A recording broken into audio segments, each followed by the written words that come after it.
सीमा 5वीं कक्षा में पढ़ती थी। पढ़ने लिखने में बहुत होशियार थी। बस उसकी एक विशेषता थी कि वह दिखने में सुंदर थी, इसलिए सबकी सुंदरता को तारीफ करते थे। सीमा को इस बात का घमंड हो गया कि वह ऐसी लड़की से नफरत करने लगी जो सुंदरता में कुछ कम थी।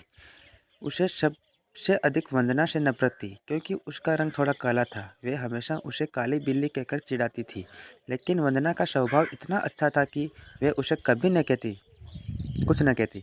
वंदना बड़ी भोली भाली लड़की थी, पढ़ने लिखने में भी होशियार थी। सभी अध्यापिकाएं उसे प्यार करती थी। घर पर भी माँ उससे बहुत खुश थी। हर काम में माँ का सहयोग देती थी। सभी काम वे अपने मन लगा कर करती थी। वे बड़ी बड़ी सफाई पसंद थी, इसलिए हमेशा साफ सुथरी रहती थी। सीमा सारे दिन घर से बाहर खेला करती थी। अर्धवार्षिक परीक्षा निकट आ गई, लेकिन उसे तो किसी बात की चिंता भी नहीं थी। एक दिन सीमा सवेरे घर से बाहर निकली। उसके पापा नई गेंद लाए थे, इसलिए वह बहुत खुश थी। वह सीधी अपनी सहेली के दिव्या के यहाँ घर गई। दिव्या उस समय घर की सफाई करने में मदद कर रही थी अपनी माँ की। सीमा को देखते ही वह बोली, आओ सीमा। दिव्या बोली, दिव्या चलो बाहर खेलने के लिए चलते हैं। नहीं सीमा, मुझे तो अभी बहुत काम करना है, फिर सवेरे सवेरे पढ़ने का भी समय होता है। मैं शाम को चलूँगी। यह सुनकर सीमा ने मन ही मन कहा बड़ी आई काम करने वाली। और मुंह फुलाकर बाहर चली गई। इसके बाद वे अपनी दूसरी सहेली रीता के यहाँ गई और गेंद दिखाते हुए बोली, रीता, क्या तुम मेरे साथ चलोगी? नहीं, मैं तुम्हारे साथ कभी नहीं आ सकती। मुझे अभी पढ़ाई करनी है, घर का काम भी करना है।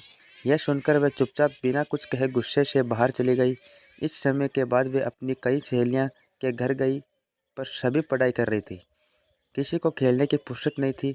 सीमा सोचने लगी, इन सब को क्या क्या हो गया है? इन्हें तो बस घर का काम करना है, पुस्तकें ही पढ़ना है। फिर कुछ सोचकर सीमा अपनी प्रिय सहेली नीता के घर गई, लेकिन वह भी उस समय पढ़ाई कर रही थी। सीमा ने उसकी पुस्तक बंद करते हुए कहा, क्या हरदम तोते की तरह पुस्तकें रटती रहती हो? चलो बाहर खेलने चलते हैं। सीमा, वार्षिक परीक्षा निकट है, मुझे पढ़ाई करनी है, इसलिए मैं तुम्हारे साथ खेलने नहीं चल सकती। तुम भी अपने घर जाकर पढ़ाई करो, वरना इस बार भी फेल हो जाओगे। सीमा उदास मन से लौटने लगी। तभी उसे नीता की आवाज़ सुनाई दी। वह अपनी माँ से कहती रही कि देखो माँ, सीमा सवेरे सवेरे खेलने के लिए आ गई है, उसे पढ़ाई की बिल्कुल चिंता नहीं है। मैं अब उसके साथ नहीं रहूँगी। जब देखो तब वे अपनी सुंदरता की चर्चा करती रहती है।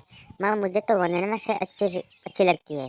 वह बहुत मेहनती है, पढ़ने लिखने में भी बहुत होशियार है, बस उसका रंग थोड़ा काला है। यह सीमा तो उस बेचारी को काली बिल्ली कहकर चिढ़ाती है। यह सुनकर उसकी माँ बोली, नीता, सुंदरता रंग से नहीं गुणों से होती है। अच्छे गुण ही वंदना की सुंदरता है। सीमा इसके आगे कुछ न सुन सकी। वह चुपचाप अपने घर की ओर जा रही थी, लेकिन तभी रास्ते में केले के छिलके पर उसका पैर फिसल गया। वे फिसल गई।